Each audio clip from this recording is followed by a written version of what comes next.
Hi everyone, welcome back to the channel. It's Rob Lewis here and we are back in my garage with the trusty Focus. Now, a few jobs on the agenda today. One of them is to fit this. So this is the thermostat seal from where the thermostat sandwiches up against the engine. This is kind of belt and braces really. I just wanted to renew everything and make sure everything was tickety-boo. So hopefully that will sit nicely with that up against the face of the block. And I will have no more leaky from that damn thermostat housing. I've only got 3 events to do it. To have this engine last. It's a good engine. MJA built a really good engine, but problem is when you push these engines beyond their limit, they get temperamental. And let's not forget, folks, I'm a bit of an amateur. I'm in a garage. So yeah, we've got that to do. I'm going to talk about certain aspects of my racing season. I'm going to talk about the modified Ford series. I'm going to talk about the C1 Racing Club and how great those paddocks are to be in. It's another low-res ramble. Let's get started.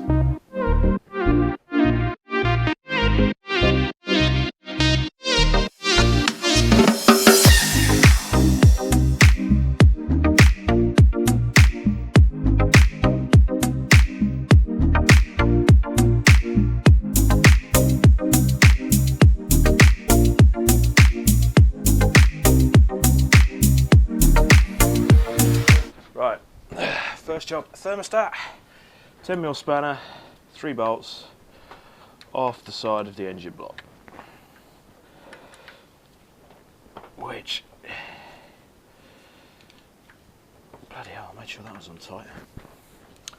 So yeah, while I do this, I'm going to have a ramble about the modified Fords. It's a good series. I mean, Paul, Chris Baker, I'm actually, in 2 weeks' time, I'm presenting their awards do. They asked me to do that very kindly. And of course I said yes, because they're great blokes. They run a great series on the BRSCC bill. I'm drawn to good value because, you know, as I keep saying, I'm a budget-minded racer. I'm not awash with cash like many people in motorsport. Bernie Eccleston, I'm looking at you. Or is he still in jail? I don't know. I need to watch that documentary on him anyway, because apparently it's quite, yeah, it's a bit. Anyway.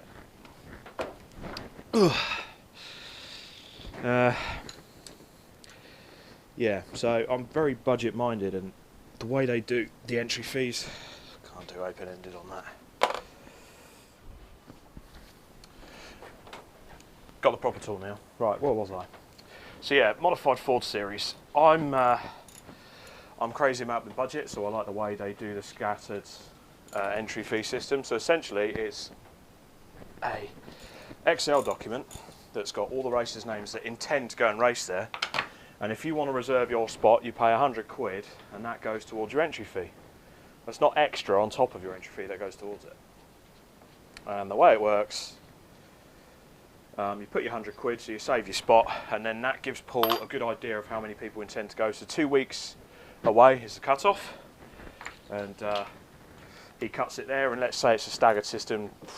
I don't know, you're at a circuit and it's 20 cars, you pay $375. 25 cars, you pay $350.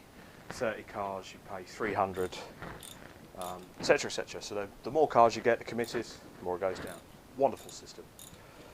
As of yesterday, the first round at Silverstone Grand Prix, which is in 9 weeks, I know because I've also got a test day at Snetterton booked in then, pray for me. That is at 50 cars, committed. They've paid £100 to reserve their spot. So that is at 50 cars. That's astounding. So essentially,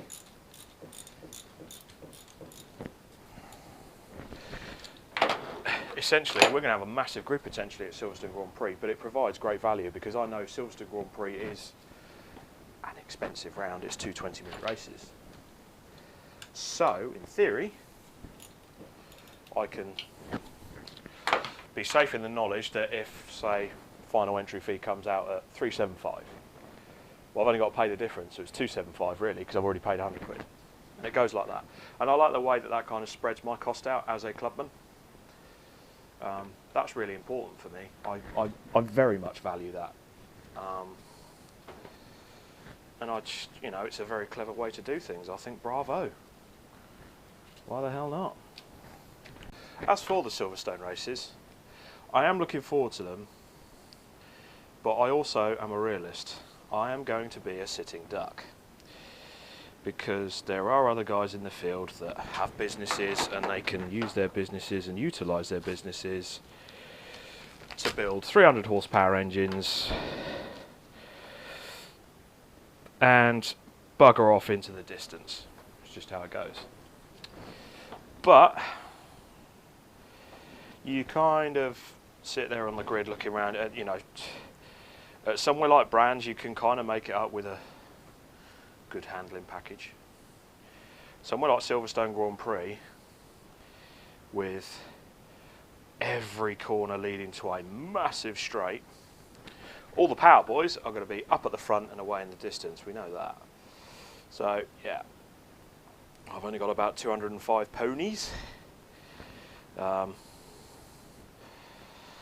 So I think it's going to be a bit tricky. So let's see. Right, that is the old one off. It's still a bit rubbery, but yeah, that's sitting proud. So I'll give that a clean off, tie that down, and as soon as that gets hot and everything expands, that should seal up nicely. The important thing is nice clean surface on the side of the engine block to make sure that that little rubber gasket just pushes against it and kisses against it, so that when it's tied down it creates a nice perfect seal. Now on the two, always the same, you put 2 bolts down, you can't find number 3. Also, I'm wearing my lav mic, so I hope you can hear me, otherwise you're just going to hear anyway. Or as Matt Cleary described it to me, you nearly blew my telly off the wall. Sorry, mate. But you have to do these things, I guess. Or something. So yes, thermostat housing going back on now. So yeah, modified Fords. A little bit about the series. So it's got a number of classes. The way I would describe it, Class A and Super A is your Cozzies and your big power stuff. There's also a new generation coming through, which is quite nice to see. So I say a new generation, effectively it's my generation. I'm 31 years old, so I grew up with the last generation of Cosworth, which was the Escort Cosworth, was kind of getting a bit old when I was younger. I mean, I was born in 91. That's when the Cosworth came out. So in my youth I watched the Escort WRCs of Juha Kankinen and the like. Malcolm Wilson's team ran them before, of course, the Focus took over. But the new generation that I kind of grew up with going into my teens, you had the Mark II Focus, RS and ST. And there's 2 of them in this field of modified Fords. One of them driven by a chap called James Allen, and the other one driven by a very nice chap called Rory Jose.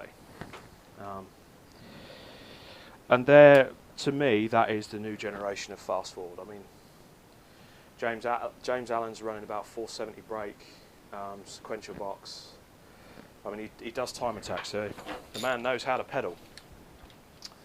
And so does Rory. I mean, Rory's drive not yesterday, bloody hell. I wish it was yesterday. Rory's drive at Brands Hatch at the Formula Ford Festival was mega, and then Muggins here, who was in the commentary box, decided to say he was doing a really good job, threw in the commentator's curse, and off he went. Well done, Rory. Anyway. Move by Rory, fantastic stuff. He'll be really pleased with that if he could keep it on the black stuff with 2.5 minutes to go, or just over 2.5 minutes to go in this race. Rory sideways, oh, keep it out the gravel, Rory. Oh no, come on, keep it on the black stuff, Rory. Get it out, get it out. Oh, good lad. Such anyway, a shame. So they're the new generation of fast boys coming in, and you've got your Cozzies. Dave Cockhill at the front, the 4-wheel drive Escort is just mental. He's a very good driver. He's been doing it since man and boy, doing it for years. Obviously you've got your Super A, which is what Cockhill now falls into, because it's like your Cosworth and that. Simon likes Ford Capri, that's very quick. The Matthias brothers, they normally bring some fast. They've got fast RS500, SAFs, you name it. Lloyd Jameson and his Escort Cosworth, that's pretty damn quick. You get the picture. Anyway. So, I actually fall into the category of B class, which is up to 2 litre naturally aspirated or 1.6 8-valve turbo. So the EcoBoost actually go into what they call B plus. So all EcoBoost cars, which this will be eventually this year, I will move up a class to Super B. So, and that's also got like the naturally aspirated escorts with like Smith & Jones engines in the Millingtons. So you've got your likes of Steve Goldsmith, Malcolm Harding. I think Jamie Goff might fall into that. No, he might be Super B now because he's running a Honda Turbo. Oh, so Turbo's the Super A. But you get this, so big boys at the top. I fall into Class B, which is like naturally aspirated cars. There's another couple of focuses. There's Adam Underhill, who, you know, he's utilised his business and he's running a 300 horsepower Zetec engine. He spent some mad money on it to get the engine with a load of power. You've got Paul Solb, who's got one of the original Focus Racing Cup cars. Excuse my grunting while I just do these up. You've got, how do I put it? A platoon of Fiesta ST Cup cars. They're always a good shout. Yeah, it's all good. And it's a great series. And then you've got C-Class, which is basically your 1600 Zetecs. So you've got Dave Barrett, Pumas, the Hatfields. They're in really cool, wicked, tricked out Pumas, 1600s. Some quality cars there. And it's just a massive field. You know, Alex Boom as well in his C-Class Fiesta, that's the next Cup car. Gary Littlewood as well, Screaming Zetec 1.6. Again, some rapid cars all the way in all the classes. Jason Stone as well, I mentioned him in Class B. You know, he's a good lad. Blew his engine up in front of me last year. I'll stick a clip up.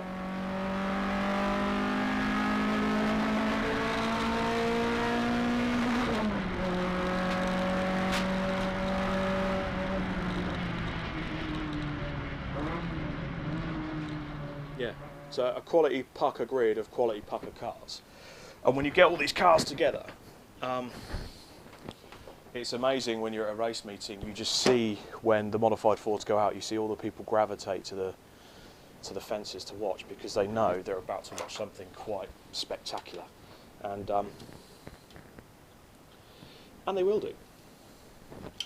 But my final mention has to, so Class C has Phil Neal in his Focus. He's only been out a couple of times with the modified Fords, but he's a bit underpowered, but he is working on that, and that could involve a change of class. And my mate AJ Howe, who raced this a couple of times, so he's in the EcoBoost class in that very special estate of his. Yeah, special car for a special lad. He's a good boy, and it's just it's a wonderful series to be around. Everyone's so welcoming, everyone's so helpful. It's what club racing's all about, really. It's how it should be.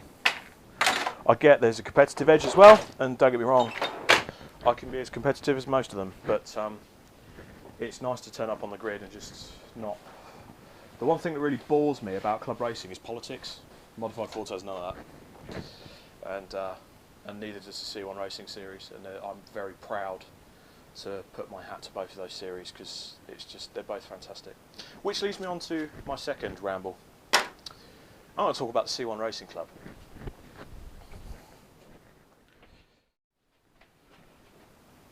Do you know what would be really funny is if someone had just replaced this and forgot to get any distilled water or anything to fill up the coolant system during the week while he was out and about. Who has two thumbs and just did that? This guy. Tit. Okay. That's a job for another week then, because I have been given a top tip while I was at the Autosport show yesterday. Yes, I'm going to be filling this up with something quite unique, but I have been sworn to serious secrecy, so I can't tell anyone, but it's a very good idea, and I will tell very good friends if you come and speak to me quietly. I'll hold you to that. Anyway. Hi.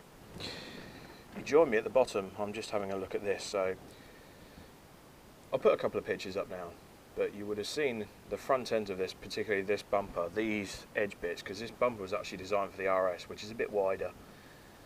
Wider wings, wider track. So this bit stuck out like a sore thumb either side. It was a pain in the backside getting it into the garage. Yeah, so I had to cut down, not at all with precision instruments, to get it into the garage when I put all my tools back in from my crown work van, because I've now left crown. So yeah. However, the plan is, I've got some carbon sheet over there, so I need to mark these up, make some canards, and get some nice covering canards over there with a bit of carbon fibre, because, you know, everyone loves carbon fibre, right? Right, let's get started.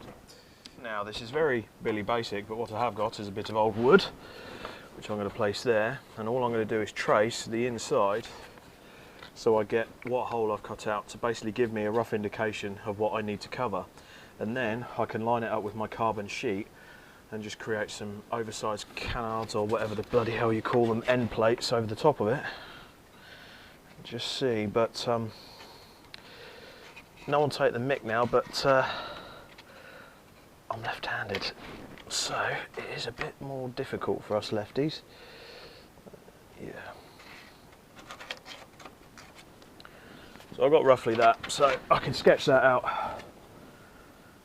Excuse my grunting, I'll probably put some nice music over this or something.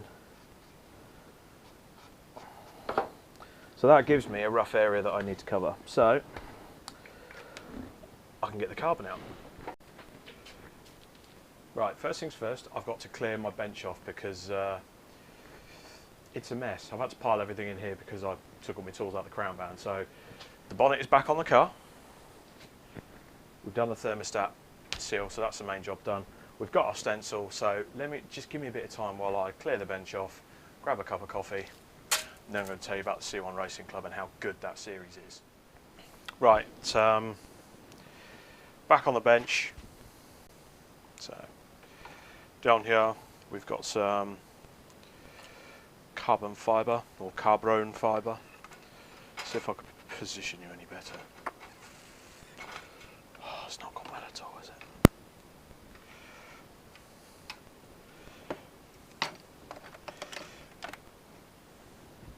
Alright, let's try that. So we've got some carbon fibre, got my stencil, and I'm literally just offering up a marking, so where the top of the cut, so it's shaped like that, where the top of the cut is, I'll make a mark there, I'll make a mark at the bottom, and then I will just draw a little bit extra out the side. Draw two lines that then intersect with each other, and then draw a nice curve. I'll cut it, and then I'll stencil it and make another one, and that's them ready. But I won't be fitting them to the front bumper yet, because I need to sort out a splitter and everything first, so that'll be in the next few weeks, fingers crossed. Needs a trip to B&Q as well. So, have you seen the price of timber nowadays? It's mental. It's criminal. Anyway, let me just have my cup of coffee, excuse my slurping. Now, the C1 Racing Club. I've never known a group of people so enthusiastic, that are just good people, heartwarming. Just tell you a few stories. So there's a chap I talked to from Sandow Motorsport, Scott Evans. Now, Scott, I spoke to him a couple of times in the paddock, and always very nice conversation. Now, when I had my cancer treatment, I had my surgery, and I say treatment's a bad word. I haven't actually had chemo or anything like that, so it probably does it a disservice, so I won't say that from now on. But when I had my surgery and I was recovering, I had a random message from Scott at Sandow Motorsport, just out of the blue, and all it was I'll go 8 inches. So just quickly on this, I'm going an extra 4 inches poking out the side. Let's tidy it up. So all it was a message out of the blue, and Scott just said, "Rob, what's your address, mate?" I thought it was a bit strange, but I thought he might be sending me a card or something. And no, what he actually sent me was from Motorsport in Minutes, and it's a lovely motorsport clock with a Gabriele Tarquini Pro Drive Honda theme on the inside, and the outside of it's actually a bell. I've got it indoors. I haven't had a chance to hang it up yet because it is quite heavy. I need to get some heavy duty bits for it. But I'll be honest with you, me being the soppy old sod that I am, it did make me shed a tear a bit, and I thought that was really sweet of someone to do that. You just don't expect people to do that. So that's the calibre of people. It's phenomenal, and it's really sweet, heartwarming, and yeah, phenomenal. Right, before I was rudely interrupted by a low battery. So yeah, Scott Evans of Sandown Motorsport sent me this lovely minutes in motorsport clock, and it was just really sweet. I shed a tear because he didn't have to do that, and he went out of his way. But to be honest, that kind of epitomises the kind of paddock that the C1 Racing paddock is. I've been very warmly welcomed. And the thing is, you know, we have got people like Josh Cook, Jade Edwards, Tom Ingram that have come and raced into the series. Silverlake obviously have their own, they have a number of cars. But the teams up and down the paddock, there are some special people. BPC Tuning, family team, just really, really lovely bunch of people. Father and son and good friends of theirs. They're into their bangers as well, but they will help absolutely everyone. And we saw that at Snetterton.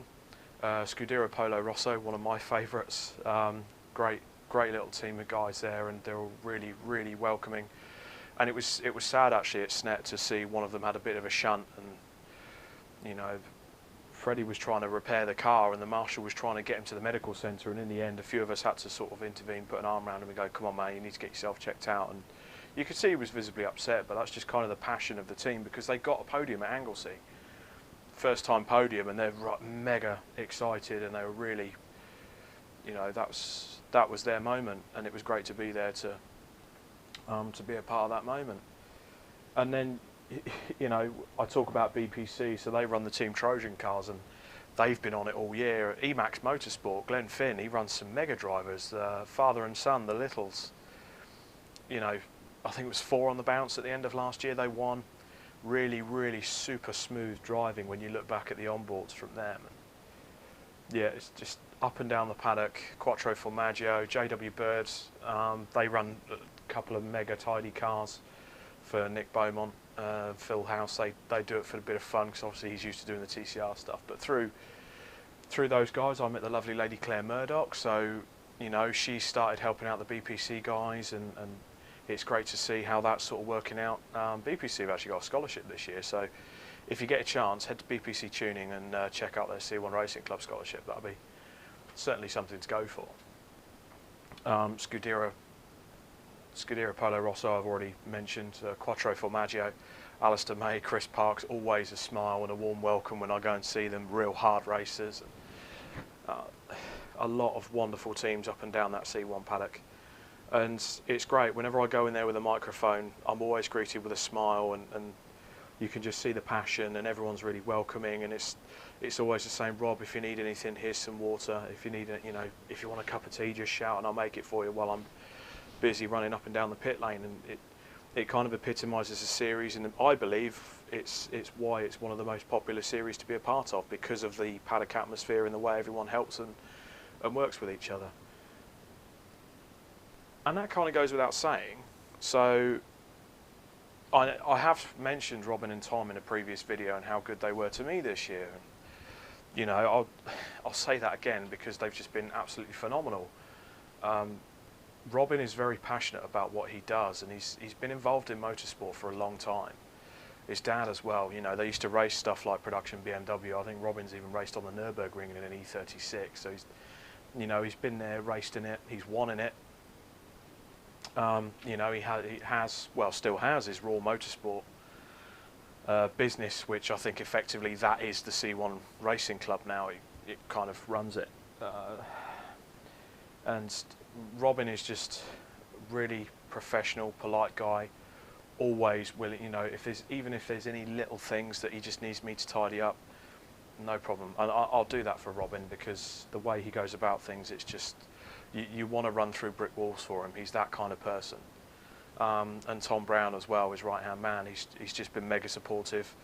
You know, when I've made a couple of mistakes on the pit lane that maybe the viewer wouldn't have seen, it kind of, I'm very confidence driven, so if I suffer a bit of a knock or I make a mistake and I think I've made a bit of a muck up, you know, they're very quick to sort of put an arm around me and remind me of the times where I'm doing well, and, you know, just don't worry about it, just crack on, get it done. And they're encouraging me to do new things with the C1 socials and with everyone involved, and that's really great to be a part of.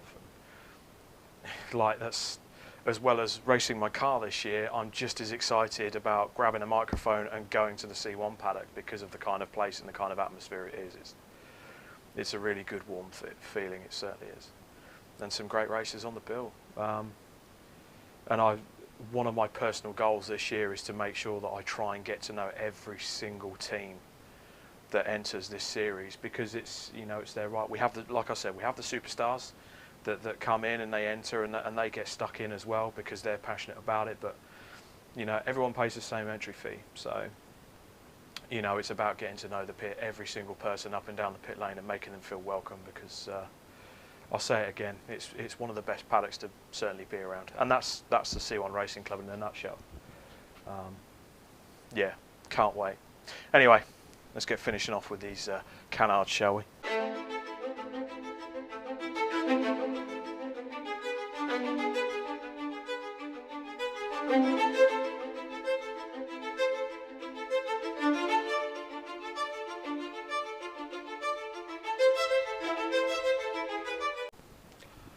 Got our piece, going to stencil that, clean off the edges, and then I've got 2 of these end plates ready to go on that front bumper, so that when the splitter goes on, it kind of boxes it in, helps out with the aero and get that front end planted down, and stops it sticking out the side. So there we go.